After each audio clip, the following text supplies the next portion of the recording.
혹시 여러분 지금 현재 여러분들을 가장 두렵게 하고 불안하고 염려되는 것이 무엇입니까? 염려하고 불안한 거, 두려운 거 그런 게 있어요? 네, 있죠. 사람들에게는 누구나 다 스스로의 힘과 의지로는 잠재울 수 없는 우리 속에서 나오는 불안과 두려움이 있습니다. 시험을 봤는데 시험 결과가 어떻게 될 것이냐 이런 구체적인 것부터 시작해서 내 미래는 도대체 어떻게 될 건가 이런 막연한 두려움에 이르기까지 아주 이 두려움은 굉장히 다양한 방식으로 우리에게 찾아옵니다. 그런데 그 모든 두려움 가운데 가장 궁극적인 두려움은 죽음에 대한 두려움입니다. 바꾸어서 얘기하면 우리가 겪게 되는 삶의 모든 염려와 근심과 두려움은 이 궁극적인 두려움, 죽음이라고 하는 두려움으로부터 드리워진 그림자입니다. 만약에 그 문제만 좀 넘어서면 우리가 삶에서 오는 두려움과 불안과 염려도 쉽지는 않겠지만 그래도 이렇게 넘어설 수가 있는데 그 문제가 해결이 되지 않으면 그 이전에 어떤 것을 가지고 내 삶의 방책을 세워도 결국은 궁극적인 그 두려움과 불안 앞에 무릎 꿇게 될 수밖에 없는 것이죠. 이 죽음의 문제가 해결되지 않으면 결국 사람은 아침에 매일매일 맞는 삶이 웃고 긍정할 수는 있지만 그게 진정한 웃음이고 긍정인지 또 내게 주어진 삶의 과제들을 정말 능력 있게 넘어설 수 있을지 그럴 자신이 사실은 없게 되는 거죠. 오늘 본문에 보면 예수님께서 제자들에게 이 두려움과 불안에 대해서 얘기를 해요. 그리고 이 두려움과 불안을 뛰어넘어서 하나님이 주신 삶의 소망과 또 담대함으로 세상 가운데 또 주어진 삶 앞에 증명을 할 것을 우리에게 부탁을 하고 있습니다. 오늘 이 말씀을 통해 어떻게 하면 우리가 이 죽음, 사실은 죽음이 우리는 전부라고 생각하는데 오늘 성경에 보면 죽음 이후가 사실은 더 두려운데 이 죽음의 문제를 뛰어넘어서 어떻게 오늘을 염려와 근심과 불안이 있지만 이걸 뛰어넘어서 하나님이 주신 소망 가운데 살아갈 수 있을지 살펴보도록 하겠습니다. 오늘 본문을 본격적으로 살펴보기에 앞서서 이 본문이 가지고 있는 특징이 있어요. 특징이 하나 있는데 그 특징 가운데서 오늘 본문이 얘기하고자 하는 중심 주제가 무엇인지 한번 살펴보기를 원하는데요. 제가 간단하게 표로 만들었는데 한번 좀 보여주시죠. 누가복음 4절부터 읽었습니다만 12장 오늘 1절부터 12절 누가복음 1절부터 12절까지 쭉 이렇게 한 글로 쓰여져 있는데 이게 마태복음과 마가복음에서는 이것저것 다른 곳에 흩어져 있는 것들입니다. 그래서 누가복음 12장 1절은 마태복음에는 16장에 나오고 2절부터 9절 내용은 마태복음 또 거꾸로 돌아가서 10절에 나와요. 또 10절은 거꾸로 다시 뒤로 돌아가서 마태복음 12장에 나오고 마지막 부분은 또 거꾸로 돌아가서 10장에 나와요. 물론 마가복음도 이렇게 뒤바뀌어 있어. 이걸 통해서 알 수 있는 게 뭐냐 하면 이 누가 기록자가 오늘 본문에 예수 그리스도에 대한 행적을 기록한 기록자가 마태복음과 마가복음에는 이곳저곳에 있는 내용들을 어떻게 한 거예요? 모아왔다라고 하는 걸 알 수 있어요. 무슨 이유 때문에 모아왔는가? 그 이유는 세상 속에서 그리스도인들, 세상 속에서 제자들이 어떤 상황에 직면하게 될 것이고 그 상황 가운데에서 주님의 하나님의 백성들이 어떻게 그 상황들을 극복하고 하나님이 주신 삶의 사명을 감당하게 될 것이냐 하는 그 내용들, 그 세상 속의 그리스도인의 삶의 자리와 또 삶의 태도에 대해서 기록하고자 이렇게 본문을 조금 편집을 했어요. 일종의. 구체적으로 그럼 예수님께서 제자들에게 여러분과 저에게 또 제자된 여러분과 저에게 이 세상 가운데에서 어떤 삶의 자세로 살아가야 될까? 어떤 문제들을 먼저 극복하고 넘어서야지만 세상을 소망과 하나님이 주신 사명을 담대하게 감당할 수 있을까? 한번 살펴보겠습니다. 첫째는 이미 읽었습니다만 4절과 5절, 죽음과 죽음 이후의 문제를 넘어서야 된다라고 하는 것이죠. 자, 다시 한번 읽어보겠습니다. 4절과 5절 시작. 내가 내 친구 너희에게 말하노니 몸을 죽이고 그 후에는 능히 더 못하는 자들을 두려워하지 말라. 마땅히 두려워할 자를 내가 너희에게 보이리니 곧 죽은 후에 또한 지옥에 던져넣는 권세 있는 그를 두려워하라. 내가 참으로 너희에게 이르노니 그를 두려워하라. 저를 보십시오. 이 세상에 있는 모든 불안과 두려움의 근극적인 최종적인 두려움은 죽음이에요. 그래서 고린도전서 11장 26절에 보면 이 죽음을 가르쳐서 우리 사람에게 있는 최후의 원수라 그렇게 얘기해요. 사도 바울이. 우리가 싸우고 극복해야 될, 넘어서야 될 최후의 원수는 대적은 뭐예요? 죽음이에요. 이 죽음. 이 죽음이 두려운 이유는 크게 두 가지일 거예요. 첫째는 죽으면 모든 게 어떻다? 끝난다. 내 존재도 끝난다. 내가 이렇게 아름답게 이 보물의 아름다움을 볼 수 있는 이 못 보게 되고, 오늘 점심 맛있게 드실 텐데 이 먹는 맛있는 것도 끝나고, 또 사랑하는 사람들을 어떻게 더 이상 보고 그들과 대화하고 좋은 시간을 갖는 것도 끝나고, 이 모든 게 끝날 거다. 이게 죽음에 두려워하는 사람들의 가장 근극적인 이유예요. 그게 다는 아니에요. 다는. 이것과 또 죽음이 두려운 이유는 뭐냐 하면 죽음 이후가 어떻게 될 것이냐. 이 죽음에 대한 불확실성이 사실은 두려운 거예요.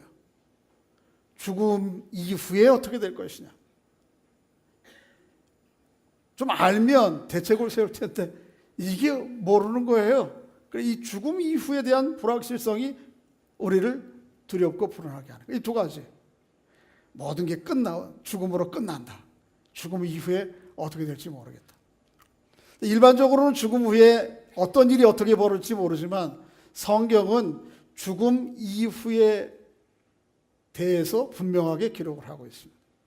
몇 군데, 한 두 군데 성경을 찾아보겠는데요. 한번 앞에 그 찾아서 읽겠습니다. 요한복음 5장 25절부터 29절인데 한번 좀 보여주십시오. 읽어보십시다. 앞에 시작. 진실로 진실로 너에게 이르노니 죽은 자들이 하나님의 아들의 음성을 들을 때, 계속해서 아버지께서 자기 속에 생명이 있음 같이 아들에게도 생명을 주어 그 속에 있게 하셨고 또 인자됨으로 말미암아 심판하는 고난을 주셨느니라. 이를 놀랍게 여기지 말라. 무덤 속에 있는 자가 다 그의 음성을 들을 때가 오나니 선한 일을 행하는 자는 생명의 부활로 악한 행할 자는 심판의 부활로. 일반적으로 사람들이 생각할 때 죽음은 끝이다. 그리고 죽음 이후에는 뭐가 어떻게 될지 모르겠다. 그럼 놔두세요. 그렇게 얘기하지만 오늘 성경은 뭐라고 그러죠? 맨 끝에 거 내버려 주세요. 성경은 분명히 죽음 이후에 대해서 얘기를 해요. 오늘 예수님께서 말씀하세요. 사람들이 죽음 자체만 붙들고 두려워하는데 그게 아니고 죽음과 죽음 이후를 주관하시는 하나님을 두려워하라고 얘기해요. 그래서 오늘 보면 인용한 말씀 가운데 보면 요한이 무덤 속에 있는 자, 무덤이 끝이 아니에요. 죽은 게 끝이 아니에요. 죽음 이후에 무덤 속에 있는 자가 부활주로 오시는, 재림주로 오시는 주님의 음성을 들을 때가 있어요. 그때 죽음, 무덤 속에 있던 죽은 자들이 다 다시 살아나요. 여러분과 저 예수 믿고 그리스도의 부활의 능력만을 신뢰하는 사람만 부활하는 게 아니고요. 생명을 가진 모든 죽었던 사람들이 다 살아나요. 그리고 그 부활은 두 가지 방향을 향해 가고 있어요. 하나는 뭐냐 하면 선한 일을 행한 자는, 여기 선한 일이라고 하는 것은 윤리도덕적으로 선하다 그 얘기가 아니고요. 선한 하나님을 온전히 신뢰하고 믿음으로 살아온 사람들을 얘기하는 거예요. 물론 윤리도덕적인 것도 포함되겠죠. 그런데 그렇게 선을 행한 자는 무슨 부활로? 생명, 영원한 생명을 받기 위해서 부활해요. 그걸 누리기 위해서. 이미 그 영원한 생명이 우리 안에 있지만 그 영원한 생명이 때로는 우리 안에 부분적으로 느껴지는데 그때는 완전한 생명으로 조금도 의심하고 거부할 수 없는 영원한 생명을 누리기 위해서 부활해요. 그런데 악한 일을 행한 자는, 세상의 악 중에 가장 큰 악은 무슨 악이죠? 무슨 악이에요? 도둑질하는 것도 나쁜 짓이고 남들에게 폭력하는 것도 나쁜 짓인데 이 세상에 있는 악 중에 가장 큰 악은 뭐냐면 부모를 부인하는 거예요.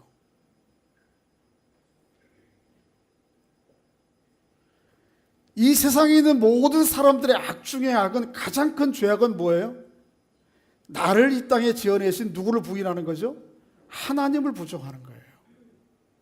그 하나님을 부정한 사람들은 어떻게 돼요? 심판하기 위해서 부활해요. 영원한 심판, 영원한 심판 가운데 처해지기 위해서 부활해요. 그러니까 죽음이 끝이 아니에요.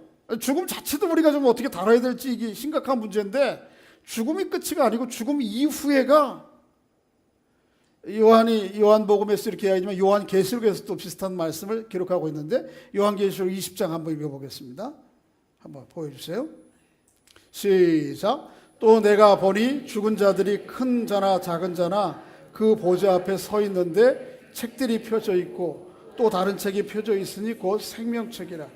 죽은 자들이 자기 행위를 따라 책들에 기록된 대로 심판을 받으니. 계속해서 바다가 그 가운데 죽은 자들을 내어주고 또 사망과 음부도 그 가운데서 죽은 자들을 내주매 각 사람이 자기의 행위대로 심판을 받고 사망과 음부도 불못에 던져지니 이것은 둘째 사망, 곧 육신이 한 번 죽는 것으로 끝이 나면 그냥. 근데 그게 아니라는 거예요. 이 육신의 죽음 이후에 죽은 자들이 다 부활하여 영원한 하나님의 생명의 부활을 받을 사람이 있고 영원한 하나님의 심판 가운데에 머물 사람이 있다는 거죠. 그러니까 이 목숨 하나 이 죽이고 살리는 것 때문에 우리는 전부라고 생각하고 두려워하는데, 오늘 주님 말씀하실 그것만이 아니고 죽음 이후에 사람이 정말 두려워하는 그 불확실성이 아니고, 사실은 죽음 이후에 우리의 생을 주관하시는 하나님을 두려워하라고 그렇게 얘기를 하고 있는 것이죠. 그러니까 우리가, 여러분과 저도 마찬가지예요. 정말 예수 믿고 신앙생활하면서도 이 죽음의 문제 앞에서 이 문제를 해결하지 넘어서지 못하면 정말 예수 믿는 사람하고 믿지 않는 사람이 별로 다를 게 없어요. 우리 권사님들은 안 그러시길 거예요, 그죠? 이제 마지막에 이렇게 누워 계실 때 때가 됐는 모양이다 그러면, 제가 혹시 신방을 가거나 우리 장로님들 권사님 신방 가면, 목사님 2년만 더 살게 해주세요. 뭐 그렇게는 아니더라도 요즘은 운명하는 장면이나 운명하시 직전에 이렇게 시신을 볼 기회가 많지가 않습니다. 그래서 전에는 좀 봤는데, 옛날에는 우리 원로 목사님 목회하실 때에는 염까지 다 했어요, 그죠? 그래서 우리 배울 때 어떻게 배웠느냐 하면, 사람이 돌아가셔서 부고를 받으면 제일 먼저 가서 하는 일이 뭔지 아세요? 아침부터 좀 끔찍할 것 같아요. 제일 먼저 해야 되는 일이 있는데, 어쨌든 뭐 다 이렇게 염도하고 그랬다고. 근데 어떤 분들은 진짜 시신이 아주 평안한 가운데에 계신 분이 계신가 하면, 어떤 분들은 막 손을 움켜쥐고 이를 악물고 이렇게 얼굴이 막 찌그러져가지고. 우리 예수 믿어도요, 이 죽음과 죽음 이후의 문제들을 소망과 확신 가운데에 쥐고 있지 않으면, 그걸 넘어서 있지 않으면 여전히 그 죽음 앞에 절망하게 되는 거예요. 몸부림치는 거예요. 무엇이, 누가 이 죽음과 지금 이후의 문제를 해결하겠어? 우리나라의 모 기업의 창업주, 우리나라 1, 2위를 다루는 창업주가 병이 걸려서 나중에 노년에 돌아가시게 될 때 그랬다 그러죠. 나에게 앞으로 10년만 더 살게 해주면 내 재산 전부를 주겠다. 아니, 전부가 절반을 주겠다. 복인도 좀 있어야 되니까. 어마어마한 재산이거든요. 아무도 도움이 안 되는 거예요. 의사 갖다라도 도움이 안 되고 누구 갖다라도 도움이 안 돼요. 누가 이 죽음과 죽음의 이후를 문제를 해결하겠어요. 여러분과 저도 이 문제를 넘어서지 못하면 여전히 계속 오는 이 불안과 두려움과 결국 주저앉게 될 죽음 앞에 무릎을 꿇게 되는 거죠. 한 번밖에 없습니다. 한번 따라해 보겠습니다. 나는 부활이요 생명이니. 누구예요? 십자가에 죽으시고 부활하신, 나는 부활이요 생명이라고 말씀하신 그분만이 여러분과 제 안에 있는 죽음의 문제와 죽음 이후의 문제를 해결해요. 할렐루야. 그 예수 그리스도를 믿는 믿음과 그 예수 그리스도와 완전히 내 존재 자체가 하나가 됐고 연합이 될 때만 우리는 이 문제를 넘어설 수 있어요. 히브리서 기자가 이렇게 기록하고 있습니다. 한번 좀 읽어보겠습니다. 히브리서 2장 시작. 자녀들은 혈과 육에 속하였음에 그도 또한 같은 모양으로 혈과 육을 함께 지니심은 죽음을 통하여 죽음의 세력을 잡은 자 마귀를 멸하여. 예수님께서 왜 여러분과 저와 같은 혈과 육, 몸을 입으셨는지 아세요? 그 이유는 죽음을 통하여 죽음의 세력을 잡은 자. 사람이라고 하는 존재가 어떤 존재든 죽음 앞에는 벌벌 껴요. 많이 배웠던 못 배웠던. 어떤 분들은 또 죽음을 그렇게 낭만적으로 코믹하게 비유하는 분들이 있는데 그것은 자기 안인 두려움과 불안을 이렇게 일종의 역설적으로 표현하는 거죠. 죽음이 어서 오라. 이제 오면 어떻게 하냐. 뭐 이렇게 낭만적으로 표현하거나 좀 코믹하게 표현하는데 그건 뭐예요? 자기 안인 죽음과 불안을 역설적으로 표현하는 것에 불과하죠. 사람은 이 죽음 앞에, 근데 이 죽음을 가지고 사탄 마귀가 이 권세를 쥐고 사람들을 종노릇 하는 거예요. 근데 이거를 누가 해결하는가?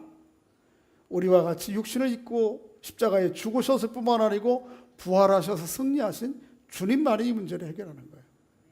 15절 한 번 더 읽어보겠습니다. 여기 뒤에 시작. 또 죽기를 무서워함으로 한평생 종노릇하는 모든 자들을. 할렐루야. 여러분과 정말 제가 예수 그리스도를 온전히 믿고 신뢰하고 따른다면 죽음 자체에 대한 공포와 두려움, 죽음으로 모든 것이 끝나고 죽음 이후에 도대체 어떻게 될지는 몰라서 불안한 이 죽음 자체에 대한 공포로부터는 자유로울 수 있어요. 물론 이 죽음에 이르는 과정 중에 육신적으로 겪게 될 뭐가 있어요? 고통이 있고 사랑하는 사람들과 헤어져야 된다고 하는 안타까움은 이거 있어요. 슬픔은 있어요. 예수 믿어도 있는 거예요, 이거. 할렐루야. 그죠? 있는 거예요. 그럼에도 불구하고 죽음으로 말미암아 내 존재가 끝이요 죽음 이후에는 도대체 어떻게 될지를 모른다고 하는 이 공포와 두려움으로부터는 자유롭단 말이에요. 그래서 이 죽음을 이기시고 부활하신 주님과 여러분과 정말로 연합되어 있다면 죽음을 슬프고 힘들고 고통스러운 과정이지만 그것 때문에 절망하고 무릎 꿇지는 않아요. 그 죽음의 문을 열고 들어서면 지금과 경험하지 못하는 하나님과 예수 그리스도와의 깊은 연합과 신비로운 길로 들어간다고 하는 것을 알아요. 그러니까 죽음 자체에 대해서 두려워하지, 공포하지, 염려하지 않아요. 여러분과 제가 그런 사람들 될 수 있기를 주의 이름으로 선언합니다. 요한일서에도 이렇게 얘기하고 있어요. 한번 읽어보겠습니다. 요한일서 5장 1절과 4절 5절 시작. 예수 그리스도께서 그리스도심을 믿는 자마다 하나님께로부터 난 자니 또한 낳으신 이를 사랑하는 자마다 그에게서 난 자를 사랑하느니라. 중간에 좀 스킵하고 4절 5절 시작. 무릇 하나님께로서 난 자마다 세상을 이기느니라. 세상을 이기는 승리는 이것이니 우리의 믿음이니라.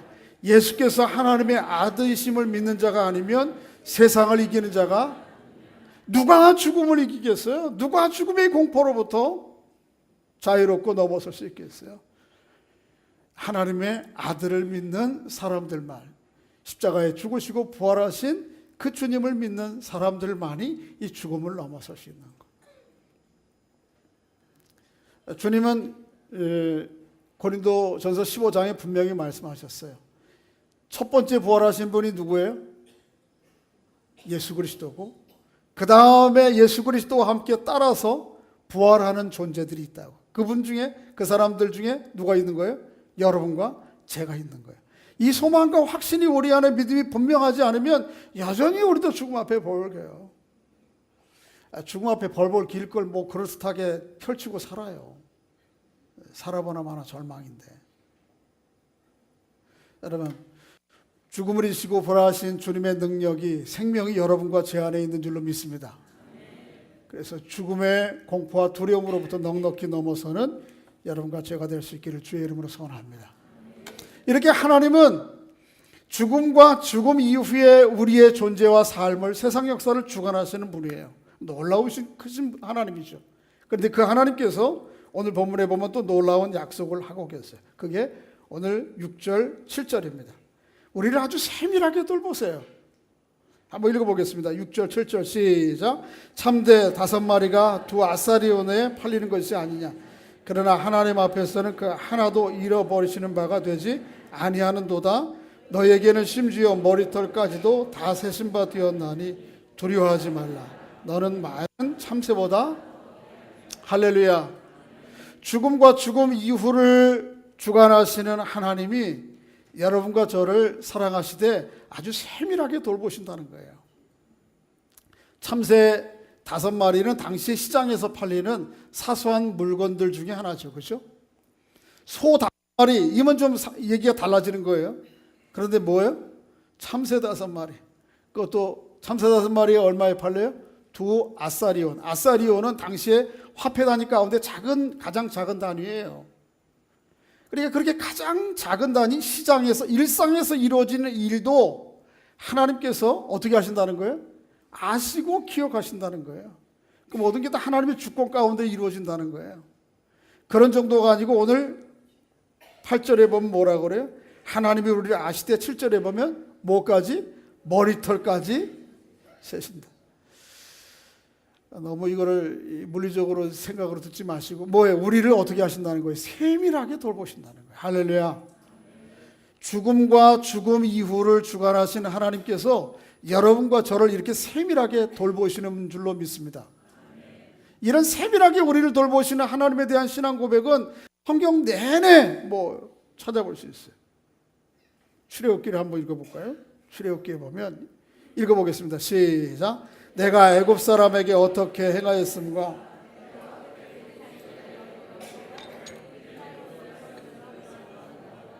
계속해서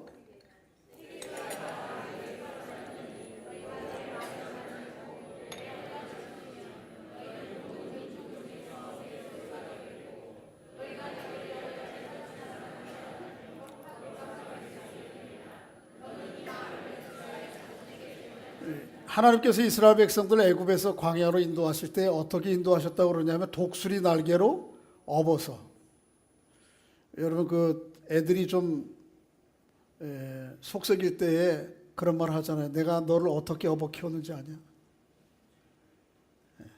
하나님께서 우리를 어떻게 했어요? 일일이 다 의인화해서 말씀하시는 거예요. 의인부. 다 업어 키우셨다. 또 신명기에도 유사한 말씀인데 한번 읽어보겠습니다. 신명기 시작. 여호와의 분깃은 자기의 백성이라 야곱은 그가 택하신 기업이라. 여호와께서 그를 황무지에서 짐승이 부르짖는 광야에서 만나시고 호위하시며 보호하시며 자기의 저를 보세요. 사람의 신체 기능 가운데에 중요한 지체가 따로 있죠. 머리가 소중하고 가슴이 시중하고 심장이, 그렇죠? 팔다리보다 이게 더 중요한 장기인데 이 눈이라고 하는 것이 제일 민감한 지체예요. 그죠? 그래서 바람이 불고 좀 뭔가 주변에서 변화가 있어도 손과 발과 이 다른 장기가 감지하지 못할 때 뭐가 감지해요? 눈이 감지해. 근데 하나님께서 어떻게? 우리를 자기의 뭐처럼? 눈동자처럼. 하나님께서 우리를 세밀하게 돌보시는 것을 그렇게 표현하는 것이죠. 시편 139편에 다윗이 이렇게 고백해요. 한번 읽어보겠습니다.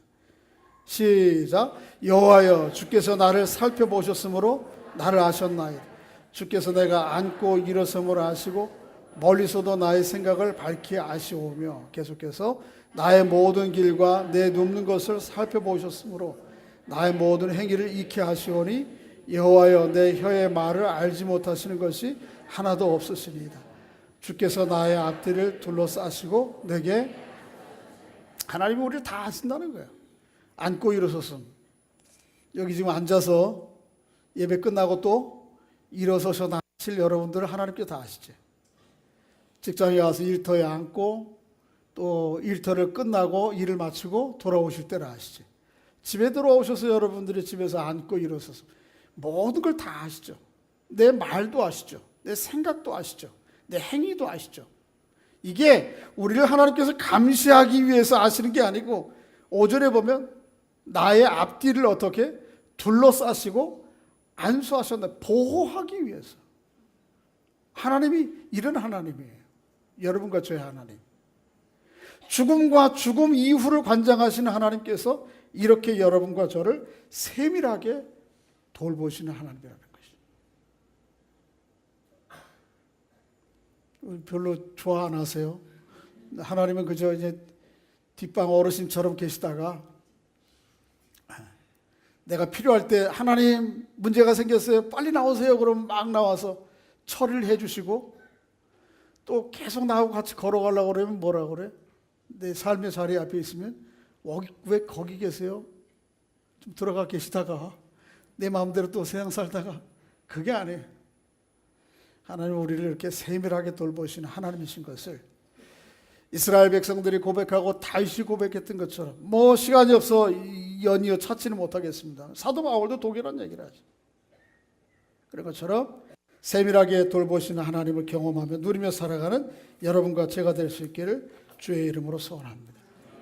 이 두 신앙이 결국 우리를 세상 앞에 담대하게 서게 만들어요.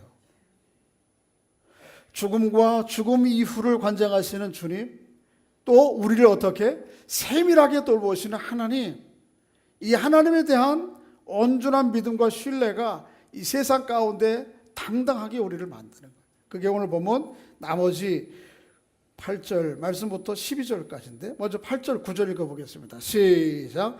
내가 또 너희에게 말하노니 누구든지 사람 앞에서 나를 시인하면 인자도 하나님의 사자들 앞에서 그를 시인할 것이요, 사람 앞에서 나를 부인하는 자는 하나님의 사람들 앞에서 부인을 당하리라. 할렐루야. 내가 사람들 앞에서 주님에 대한 신앙의 고백 여부가 내가 마지막 심판에 이르게 될 때에 하나님 앞에서 내가 하나님의 사람인지 아닌지를 진위를 결정하는 근거가 된다는 거예요. 오늘 본문의 제자들이 지금 현재까지는 이런 위기 상황은 아니지만 예수님께서 예루살렘을 향해서 점점 가시고 예루살렘에서 십자가의 죽으심과 부활 이후에 하나님의 복음의 진리를 세상에 선포할 때에 세상이 그들을 호의적이게 받아들이지 않죠. 적대적으로 받아들이죠. 그래서 예수 믿고 신앙생활하는 사람들을 어떻게 해요? 핍박하고 때로는 어떻게 해요? 옥에 가둘 것을, 그 상황을 염두에 두고 말씀하시는 거예요. 오늘 여러분과 저는 그런 상황은 맞지는 않아요. 그죠? 지금도 중동과 또는 인도 아주 극단적인 다른 종교의 사회 문화 가운데 가면 예수 믿는 것 때문에 고통당하고 어려움을 당하는 사람들이 많지만 그렇지는 않아요. 그런데 우리들은 또 다른 방식으로 은근히 이 신앙 고백을 하는 것을 감춰요. 그죠? 지난주에 우리 어느 목장 신방을 하면서 그 식사를 하는데 그 어느 집사님 한 분이 저에게 그런 얘기를 하세요. 목사님, 고민이 하나 있다고. 무슨 고민이냐고. 우리 아들이 교회 나와야 되는데, 그래서 그렇게 얘기를 했대요. 내가 죽기 전에 교회 나오면 좋고, 혹 그게 아니더라도 이 엄마의 소원이 있으니까 죽고 나서 반드시 어떻게 된다? 교회 가야 된다. 그래서 제가 집사님 이름을 기도 제목을 바꿨어요. 죽기 전에 나오면 안 된다고. 왜 그럼 아들이 교회를 그렇게 안 나가려고 그래요? 아들이 이런 얘기를 하는데요.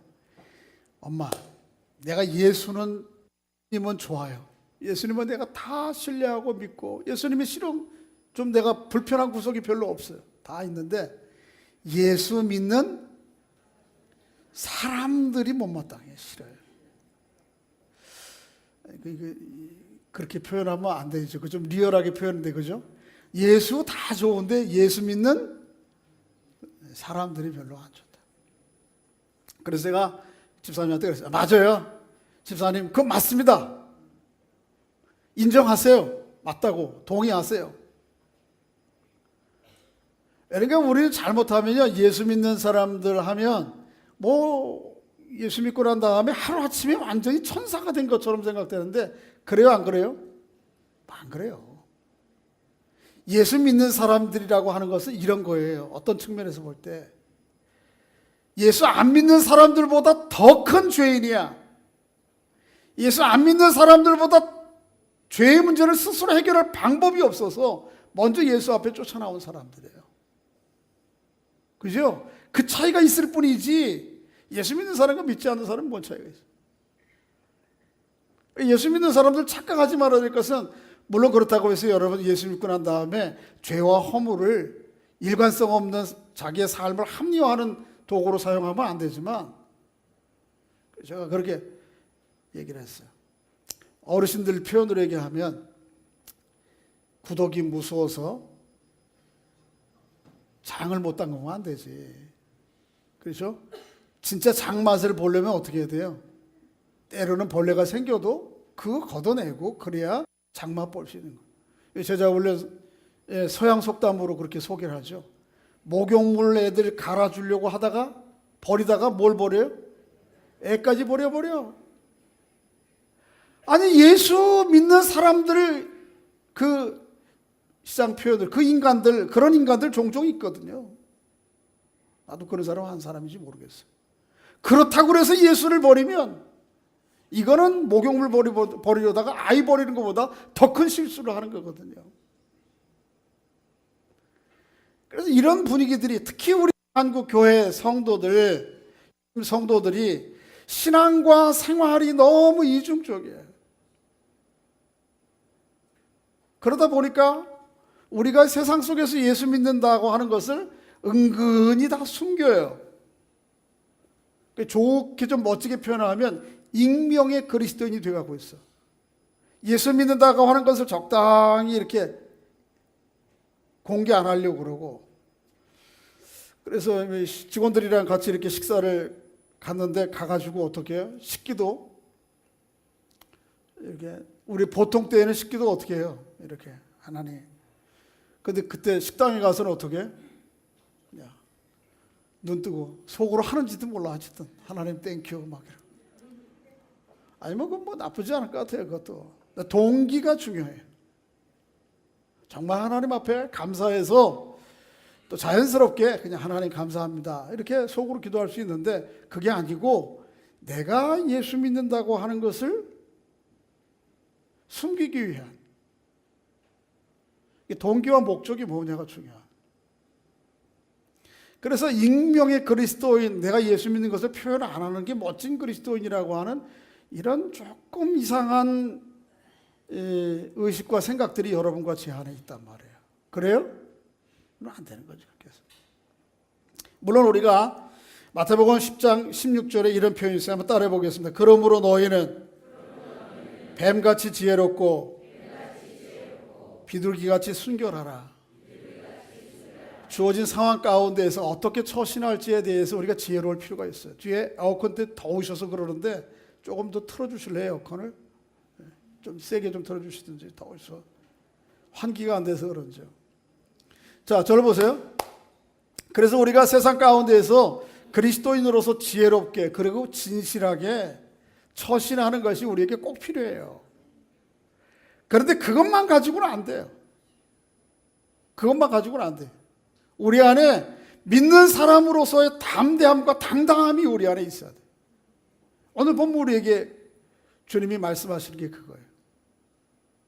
그래서 세상 앞에 사람들 앞에 나를 부인하면 결국은 하나님 앞에서 내가 너를 어떻게 인정할 수 있겠느냐. 예수님 그렇게 말씀하십니다. 우리가 그런 어려운 곤고한 상황은 아니더라도 만일 그런 상황 가운데 가더라도 이거보다 더 심한 상황 가운데 들어가도 우리는 담대하게 고백할 수 있어야 돼요. 그래서 오늘 본문의 11절 12절에 이렇게 말씀하시는 거예요. 한번 읽어보겠습니다. 11절 시작. 사람이 너희를 회당이나 위정자나 권세 있는 자 앞에 끌고 가거든 어떻게 무엇을 대답하여 무엇을 말할까 염려하지 말라. 계속해서 마땅히 할 말을 성령이 곧 그때 너희에게 가르치시라 하시니. 왜 사람들이 회당의 위정자나 권세자 앞에 끌려가죠? 뭐 때문에? 우리에 있는 믿음 때문에. 너 정말 예수 믿는 사람이냐? 우리를 그렇게 끌고 가는 상황은 아니더라도 우리가 어떻게 해야 되는 거예요?